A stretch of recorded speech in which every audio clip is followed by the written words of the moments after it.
आज हम लोग शुरू करने वाले हैं इतिहास चैप्टर 1। पहले भी हम लोगों ने चर्चा किया था कि 12वीं कक्षा में इतिहास को 3 वर्गों में बांटा गया होगा। कुछ जाओ बैठाओ, 3 वर्गों में बांटा गया है। एक आगे आ जाओ, अब तुम कब से जाओ, उसको बैठा लो, तुम अपने बगल में। हाँ नहीं आ जाएगा सर। ये इधर घुस जाइए और घुस जाओ, हो गया। 3 वर्गों में बांटा गया है। प्राचीन भारत का इतिहास, मध्यकालीन भारत का इतिहास और आधुनिक भारत का इतिहास। हमारी बात को सारे लोग गौर से समझेंगे। तो हम लोग प्राचीन भारत के इतिहास को प्रारंभ करने की उसके सारे पृष्ठभूमि पर चर्चा कर लिए थे कि प्राचीन भारत के अध्ययन के स्रोत क्या है। आज 12वीं कक्षा के इतिहास के पहला चैप्टर हम लोग शुरू करेंगे, मतलब शुरू से रियल में पढ़ाई आज से प्रारंभ होने जा रही है। पाठ 1 है जिसका नाम है भारत के प्रथम नगरों की कहानी। भारत के प्रथम नगरों की कहानी।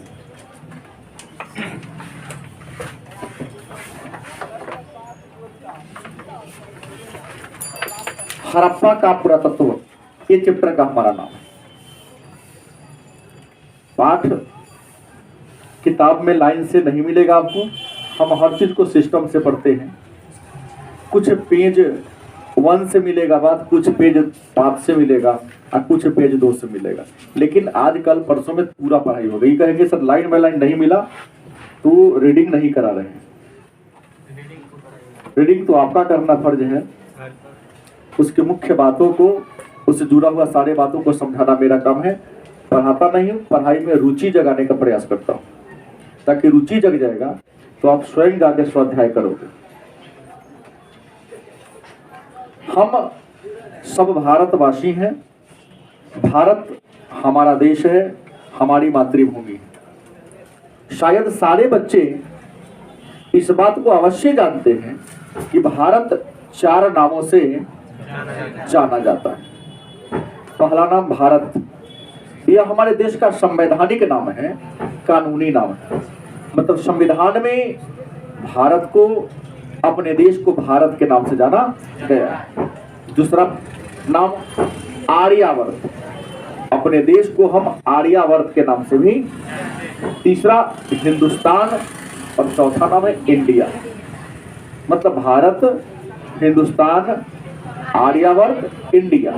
मन में एक प्रश्न होगा कि भारत का नाम भारत क्यों रखा गया?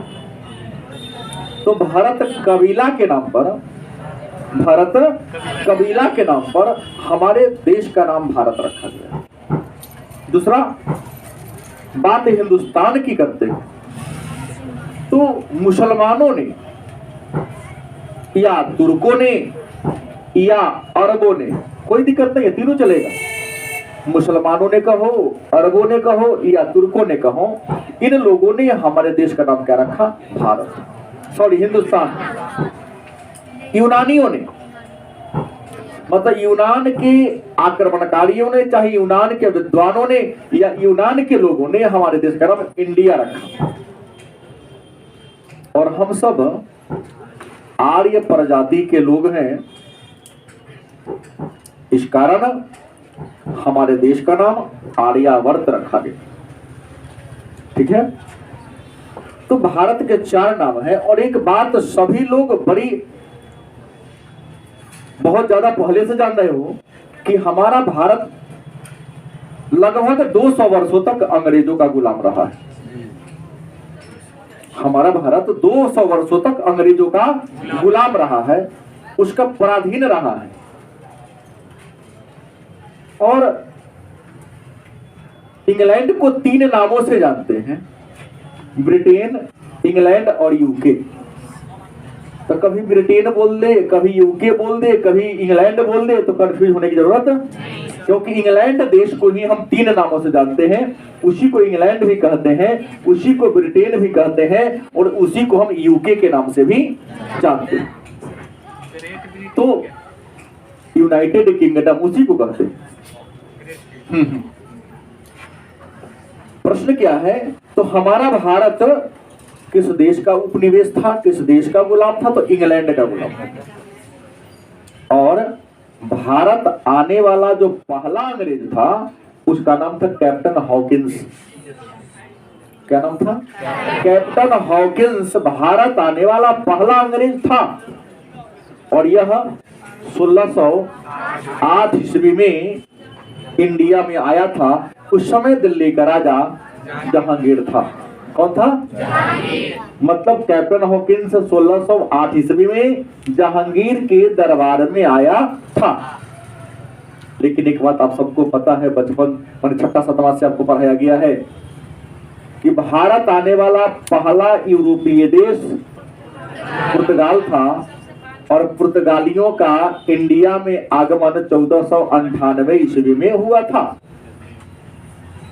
क्योंकि भारत आने के समुद्री मार्ग की खोज, भारत आने के समुद्री मार्ग की खोज 1498 ईस्वी में पुर्तगाल के निवासी वास्को डी गामा ने किया था। राइट?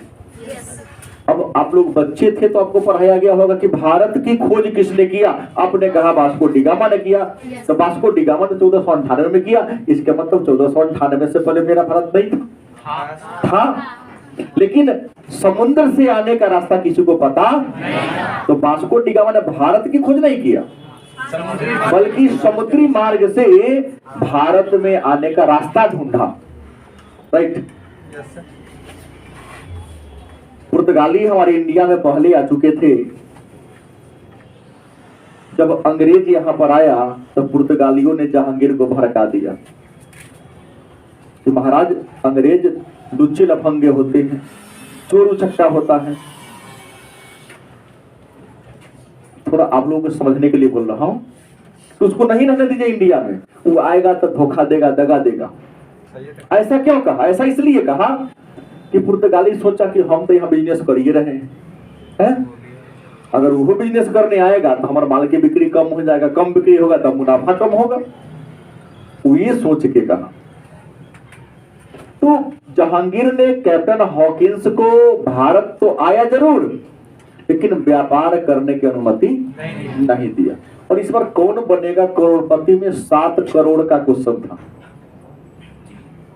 क्या कि अंग्रेज जब पहली बार इंडिया में आया था तो जिस जहाज से चढ़कर आया था उस जहाज का पायलट कौन था, कप्तान कौन था? उस जहाज के कप्तान यही था, हैविल्स। 7 करोड़ का क्वेश्चन था। लोगों ने सीधे पढ़ा है, लेकिन ये नहीं कहा कि यह ड्राइवर था ऊपर। तो आपको समझने टीचर से पूछना चाहिए ना।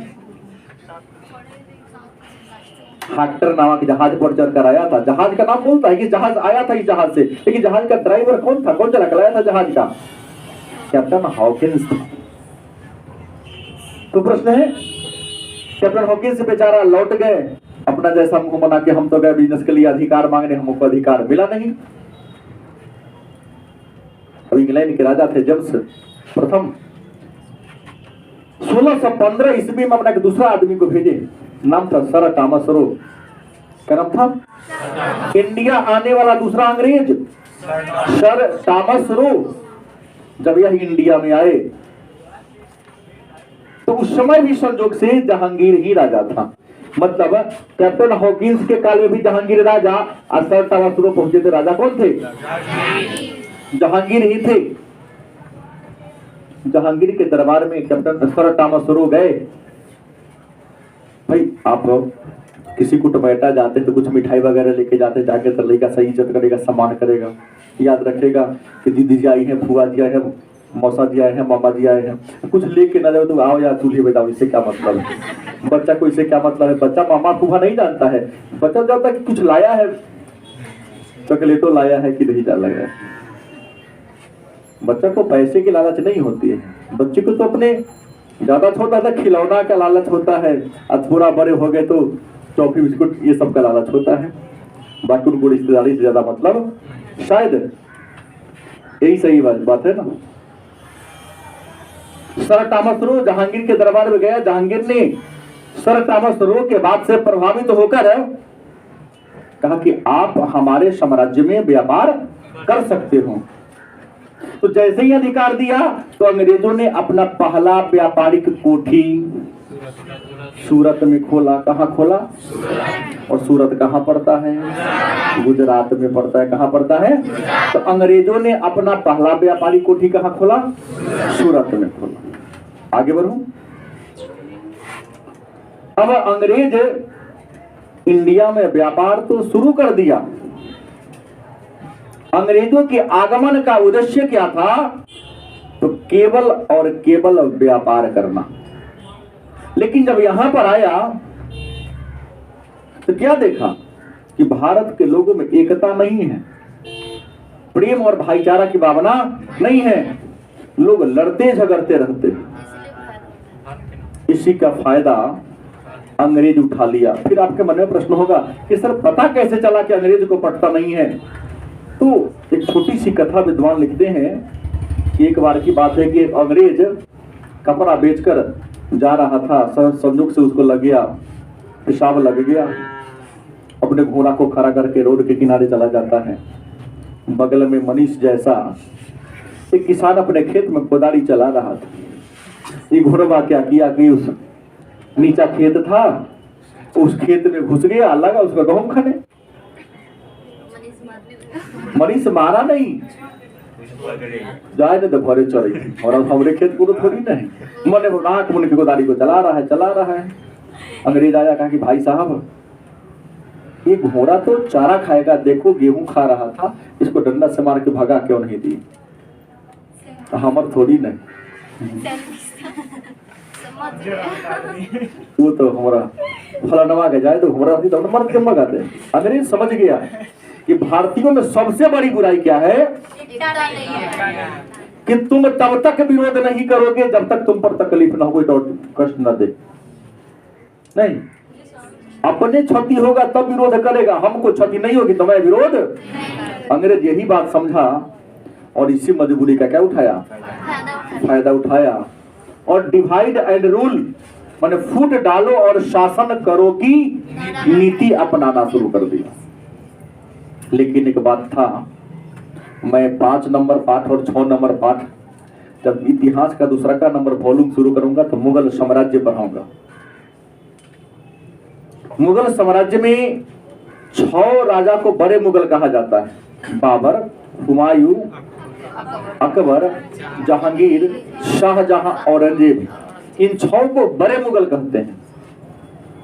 तो जब तक औरंगजेब जिंदा रहा तब तक अंग्रेज की दाल नहीं गलती थी। औरंगजेब के शासनकाल तक इनका सिजदा पैबोस किया और मेरे सामने घुटना के बल झुको, साष्टांग दंडवत करो, पैर को चूमो। इतने ताकतवर थे, पावरफुल थे। लेकिन 1707 में औरंगजेब की क्या होती है? मृत्यु हो जाती है। और औरंगजेब के मर जाने के बाद उनके जो भी उत्तराधिकारी बनते हैं वह किसी काम के लायक नहीं होते। एक विद्वान लिखते हैं कि औरंगजेब के मरने के बाद के जो मुगल हुए उनका एरिया आलम से पालम तक सिमट गया।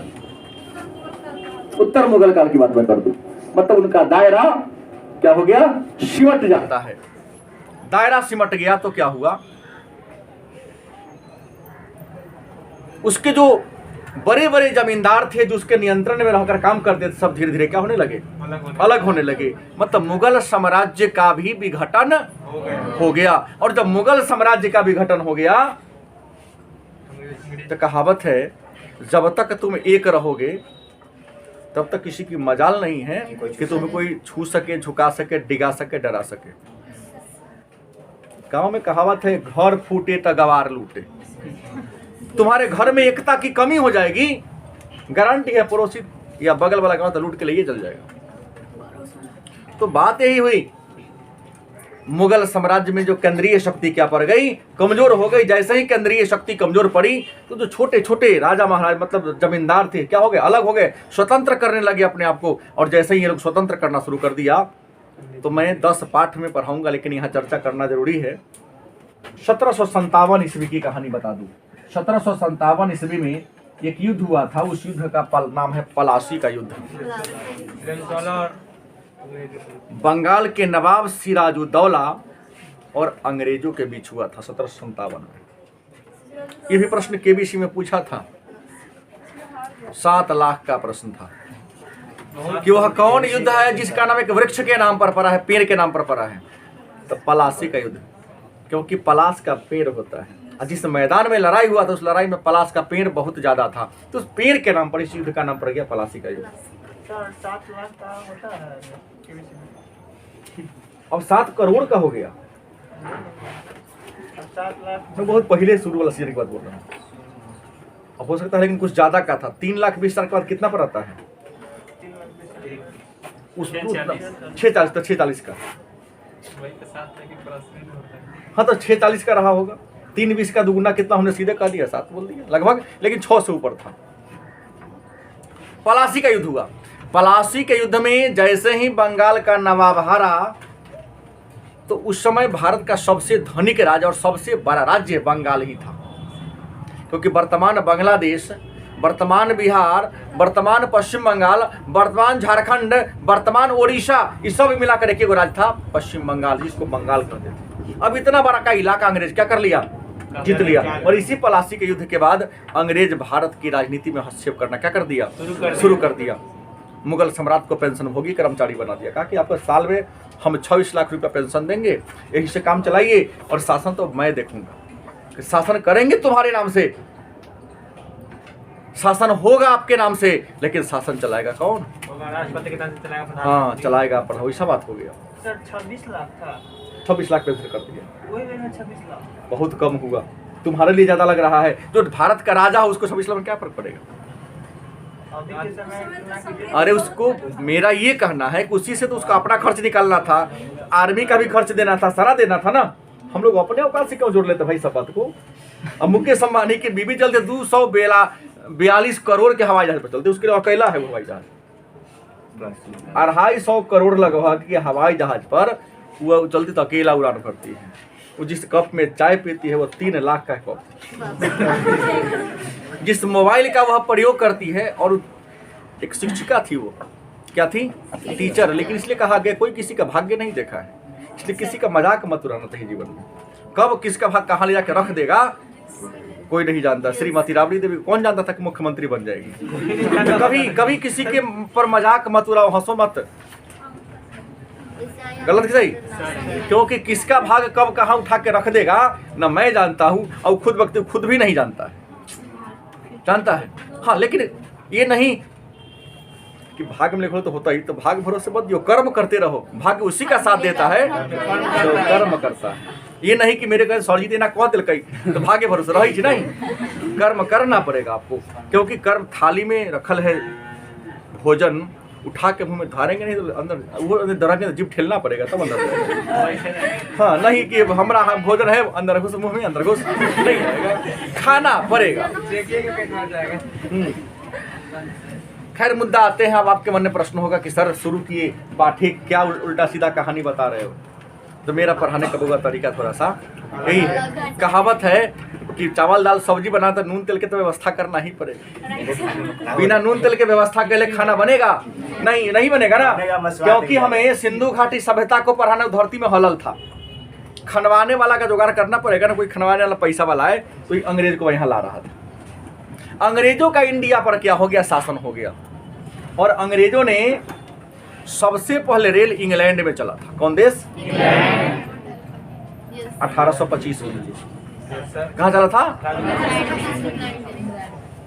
और विश्व में जो पहला रेल का इंजन बना था उसका नाम था रॉकेट।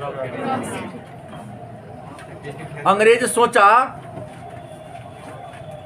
कि अगर हम लोग जिस गति से इंडिया के संसाधन को लूट रहे हैं, अगर वही गति से लूटते रहे तो कुछ ना हो पाएगा। टमटम से, ठेला से, बैलगाड़ी से कितना लुटाएगा जी? ऐसा करो रेले भी छा ले कि जौना गांव में जाएगा सबका चमा लूट ले चलेगा। अंग्रेज तो क्या था, लुटेरा था। गलती सही अभी के सरकार जो है ना केना अच्छा कह दे। जी सर, सर अगर हम भेज नहीं सर रहे अभी के सरकार में हम लोग अभी भी गुलाम रहे। अरे तुम्हारे प्रश्न का उत्तर क्लास के बाद दूंगा, लेकिन कभी कहावत है अपन मतारी सौतेली मतारी में कुछ हो तो अंतर होबे करेगा। अपनी माँ अगर पिटबो करेगी ना अगर लाठियों से तो कब मारेगा तो बात 10 रुपया दे दो ना खा लिए सिगरेट थोड़ा सा प्यार कर लेगी। आ सौतेली में अगर रसमलाई हर दिन खिलाएगी तब सोचेगी वो कोना जहर आदत लगावे छी एक दिन जहर मिला के खिला दे, वो तब तक मानेगी जब तक उसका संतान नहीं हो पाता है। हमारे पास इसके पक्ष विपक्ष दोनों बातें हैं, लेकिन कभी भी हर क्रिया के प्रति हाँ साम्राज्यवादी देश अपने उपनिवेश के जनता के प्रति अच्छा नीति नहीं रखता है, शोषणपूर्ण उसकी ही नीति होती है। हर काम करने का उद्देश्य होता है उसका शोषण करना, उसके संसाधनों का दोहन करना। खैर जो हो, सोचा कि रेल बिछा देंगे देश में तो पूरे संसाधनों को बड़ी आसानी से लूट के अपना देश में लेके चल जाएंगे। यही बात सोचकर अपने इंडिया में अंग्रेज रेल का लाइन बिछवाया और भारत में सबसे पहला रेल 16 अप्रैल 1853 ईस्वी में 16 अप्रैल 1853। कोई पूछे इंडिया में सबसे पहले रेल कब चला था? 16 अप्रैल 1853 ईस्वी को। किसके काल में? डलहौजी के काल में। कितना किलोमीटर? 34 किलोमीटर। कितना मील? तो 21 मील। कै मील? कहाँ से कहाँ चला? तो बम्बई से ठाणे के बीच चला। कहाँ से कहाँ चला? तो बम्बई से ठाणे के बीच चला। कोई दिक्कत? जाइए। तो बम्बई से ठाणे के बीच चला। अब आगे की कहानी सुन लीजिए। तो रेलवे तो बन गया, लाइन तो बन गया, पर अंग्रेज सोचा क्या कि पूरे भारत को हम क्या करते हैं, रेल लाइन से आपस में जोड़ देते हैं। हमको पूरे से मतलब नहीं है, हमको केवल मतलब है आपके भारत के उत्तर पश्चिम सीमा से। संपूर्ण भारत में रेल लाइन बिछ गया तो आप जानते हो ये मेरा इंडिया है और इंडिया के इस साइड में एक देश है, इसका नाम है पाकिस्तान। कौन देश है? पाकिस्तान। ये मेरा भारत है। कौन देश है? भारत। और यहां पर अगर मैं लाइन बना दूं तो ये मेरा होगा उत्तर, ये होगा, और ये कौन होगा?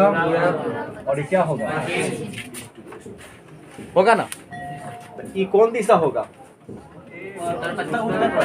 ये कौन दिशा होगा? ये उत्तर और पश्चिम के कोण, मतलब उत्तर पश्चिम।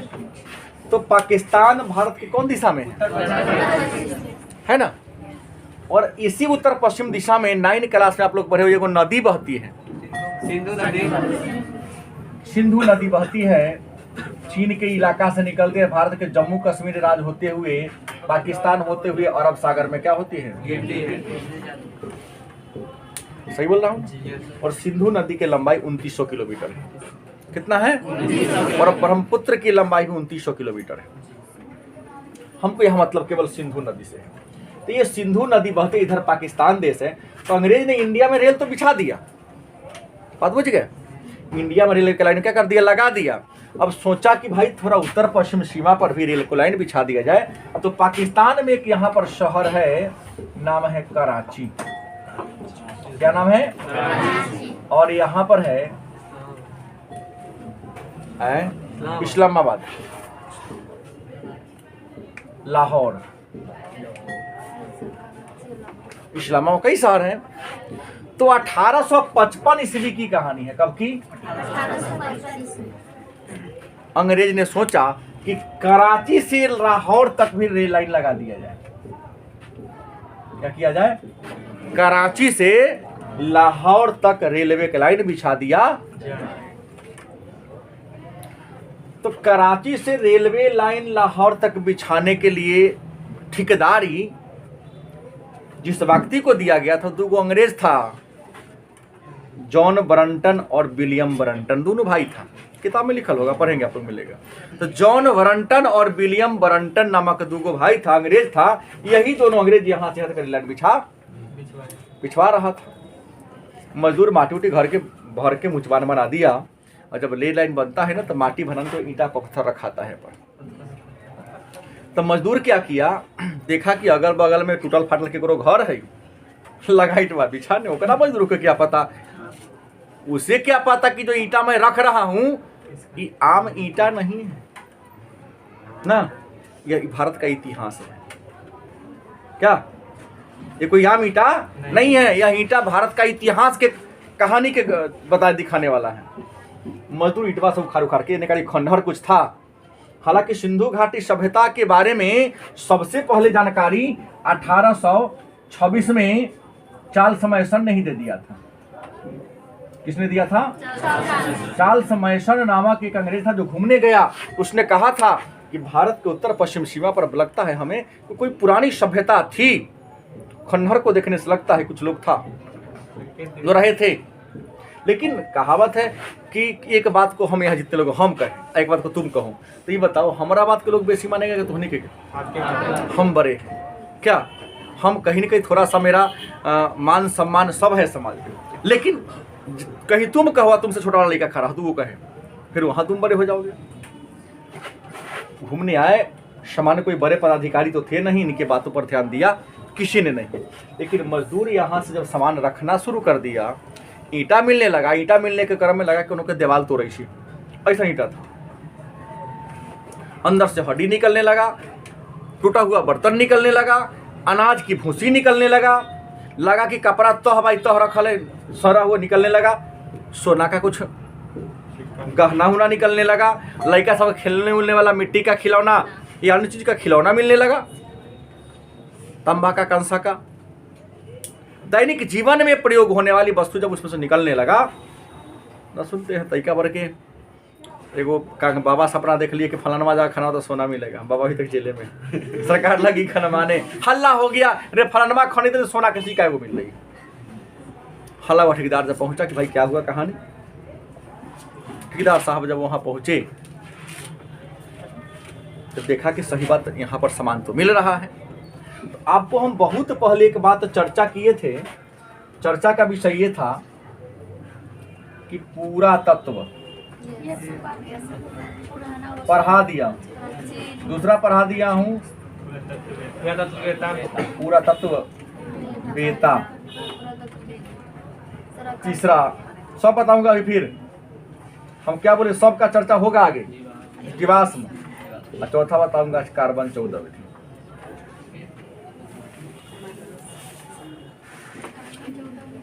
ये 3 प्रश्न कोनो, ये प्रश्न तो हर साल पूछता है फाइनल में 2 नंबर का। कार्बन 14 विधि क्या हर साल 2 नंबर का प्रश्न फाइनल में पूछवे करेगा। आइए टिकी बांध के रख लेना है कि नहीं। अगला साल जब तो पहले का इतिहास प्रश्न मार देवे, लिख ले चलो, लिखता पूछता ही है न के ना पूछेगा। बिहार बोर्ड के हम लोग परंपरा देखते आ रहे हैं 2009 से, सिलेबस देखते आ रहे हैं। खैर न पूछेगा तो याद तो हो जाए, नॉलेज तो हो जाएगा ना। तो भारत में अंग्रेजों के शासनकाल में प्राचीन वस्तुओं के बारे में जानकारी प्राप्त करने के लिए एक संस्था खोला गया था। उस संस्था का गठन 15 जनवरी 1784 को विलियम जोन्स नामक व्यक्ति ने, वही बता रहा हूँ, नाम था एशियाटिक सोसाइटी, कलकत्ता में किया।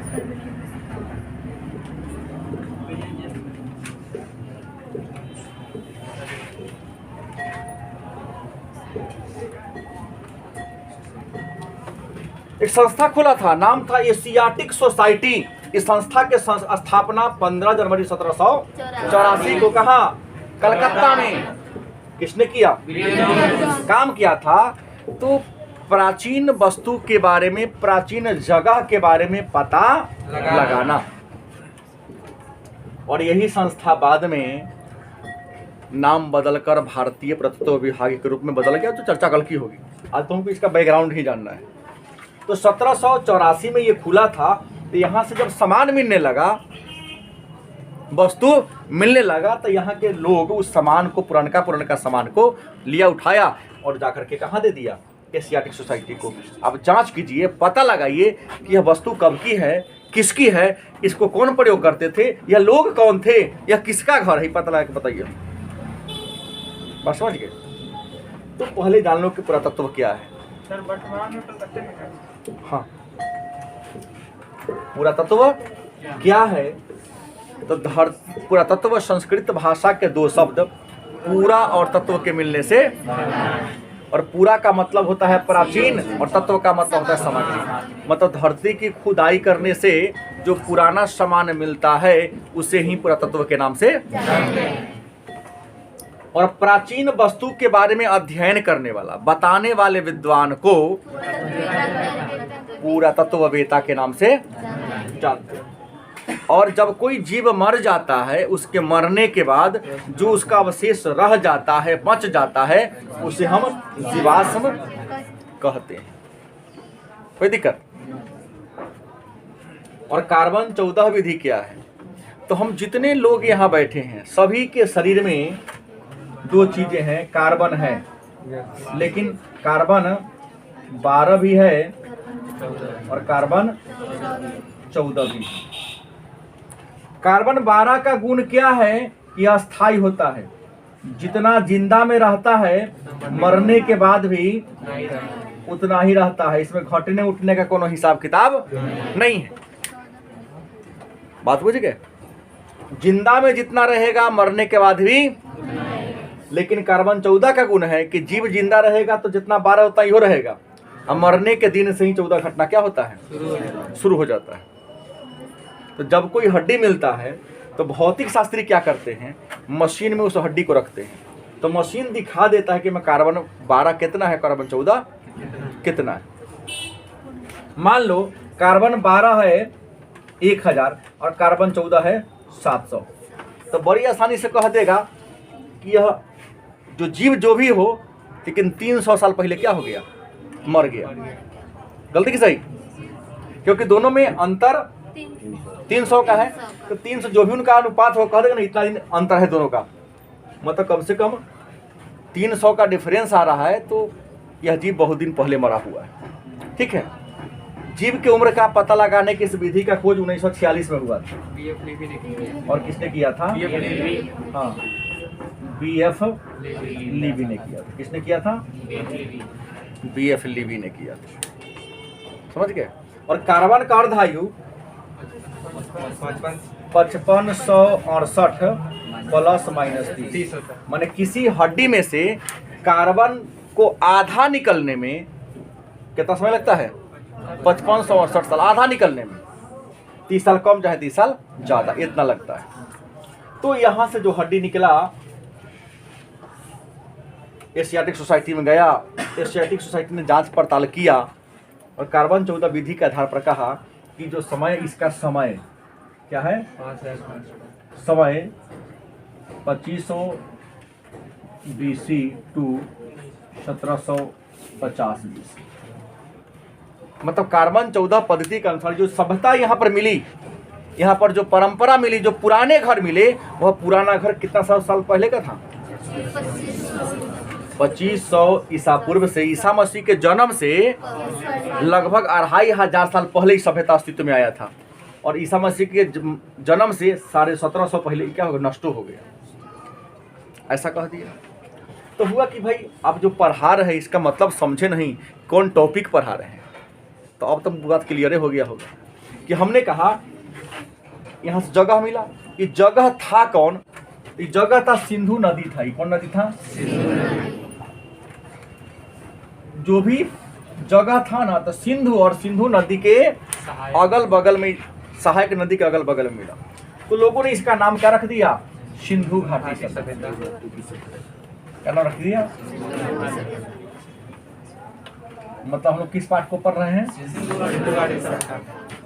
सिंधु नदी के अगल बगल में पूरा सामान मिला था, पूरा घर मिला था, अवशेष मिला। तो लोगों ने इस सभ्यता का नाम क्या रख दिया? सिंधु घाटी सभ्यता। अच्छा, जो सिंधु नदी है कौन देश में? इंडिया। उस समय इंडिया में था। तो सिंधु घाटी सभ्यता कौन देश की सभ्यता हुई? अब न बंटवारा हो गया। लेकिन आज पूछे कि आज बताओ किस देश की सभ्यता है, तो पाकिस्तान और भारत दोनों की सभ्यता है। बात समझ गए? अब हुआ इसकी खुदाई कब हुई? तो इसकी खुदाई सबसे पहले 1921 में हुई। कब हुई? और 1921 में जहां पर सबसे पहले खुदाई हुआ उस जगह का नाम था हड़प्पा। क्या नाम था? इसलिए एक और प्रश्न आता है 2 नंबर का, कई बार पूछा गया है कि सिंधु घाटी सभ्यता को हड़प्पा की सभ्यता कहते हैं, क्यों? बड़ी आसान उत्तर है। आप लिखोगे सिंधु घाटी सभ्यता को हड़प्पा की सभ्यता इसलिए कहते हैं क्योंकि सिंधु घाटी सभ्यता की खुदाई सबसे पहले हड़प्पा नामक स्थान पर की गई थी। 2 नंबर का प्रश्न पूछा गया है। अगर तुमसे प्रश्न करें कि सिंधु घाटी सभ्यता का दूसरा का नाम कथी है, तो हड़प्पा की सभ्यता। क्या नाम है? इसे हड़प्पा की सभ्यता क्यों कहते हैं? उत्तर होगा क्योंकि इसकी खुदाई सबसे पहले हड़प्पा नामक स्थान पर की गई। तो पूछेगा सिंधु घाटी सभ्यता का समय क्या था? तो कार्बन 14 विधि के अनुसार सिंधु घाटी सभ्यता का समय 2500 ईसा पूर्व से 1750 ईसा पूर्व के बीच। तो मन में एक और प्रश्न होगा, कई बार पूछा भी गया है, तो सिंधु घाटी सभ्यता का विस्तार बता दीजिए। सिंधु घाटी सभ्यता के विस्तार क्षेत्र पर प्रकाश डाले। 2 नंबर का प्रश्न कई बार पूछ दिया है, तो सिंधु घाटी सभ्यता के विस्तार क्षेत्र पर प्रकाश डाले। तो सबसे पहला तो लिखना है कि सिंधु घाटी सभ्यता भारत और पाकिस्तान की संयुक्त सभ्यता है। इसका विकास भारत के उत्तर पश्चिम सीमा में हुआ है। इस सभ्यता का क्षेत्रफल 12,99,600 किलोमीटर स्क्वायर, लगभग 13 लाख वर्ग किलोमीटर है। इसकी लंबाई उत्तर से दक्षिण 1100 किलोमीटर। एनएस का मतलब बुझ लीजिएगा, नॉर्थ टू साउथ। और इसकी लंबाई पूरब से पश्चिम 1600 किलोमीटर है। यह देखने में कैसा था? त्रिभुजाकार था। और सिंधु घाटी सभ्यता का जो सबसे उत्तरी स्थल था उसका नाम था मांदा। क्या नाम था? सिंधु घाटी सभ्यता का सबसे उत्तरी स्थल कौन था? मांदा। तो जम्मू कश्मीर राज्य के अखनूर जिला में चेनाब नदी के किनारे थे। सबसे दक्षिणी स्थल था, उसका नाम था दाइमाबाद। क्या नाम था? सिंधु घाटी सभ्यता का सबसे दक्षिणी स्थल दाइमाबाद। यह महाराष्ट्र में है। कहाँ है? भारत के महाराष्ट्र राज्य में परवरा नदी के किनारे। गोदावरी की सहायक है परवरा। आप लोग गोदावरी याद रखना क्योंकि आप बच्चे हो, छोटे हो, लेकिन अगर बड़े परीक्षा की तैयारी करना है तो आपको परवरा याद करना पड़ेगा क्योंकि परवरा गोदावरी की क्या है? सहायक नदी। वहाँ मिला दक्षिणी स्थल। इसका जो सबसे पूर्वी स्थल है उसका नाम है आलमगीरपुर। पूर्वी स्थल कौन है? आलमगीरपुर। और आलमगीरपुर जो जगह है भारत के उत्तर प्रदेश राज्य में मेरठ जिला में हिंडन नदी के किनारे है। कहाँ है? हिंडन नदी के किनारे। और जो सबसे पश्चिमी स्थल है उसका नाम है सुतका गेंडोर। क्या नाम है? सुतका गेंडोर, जो पाकिस्तान के बलूचिस्तान प्रांत में दास्क नदी के किनारे। तो हमने आज के क्लास में क्या जाना? सिंधु सभ्यता के विकास की कहानी। यही नहीं जाना केवल। अंग्रेज हमको इसलिए उठाना पड़ा क्योंकि जब तक अंग्रेज नहीं लाते तो रेल का निर्माण नहीं होता। रेल का निर्माण नहीं होता तो फिर पता चलता? रेल बना तब ना खुदाई हुआ, तब ना पता चला। अब कल के क्लास में लोग चर्चा क्या करेंगे इसके आगे की बात कि सिंधु घाटी सभ्यता के प्रमुख शहर कौन था, कहाँ से क्या खुदाई मिला, सामाजिक जीवन, आर्थिक जीवन, धार्मिक जीवन, मुद्रा सिक्का, इस सब के बारे में चर्चा कल के क्लास में।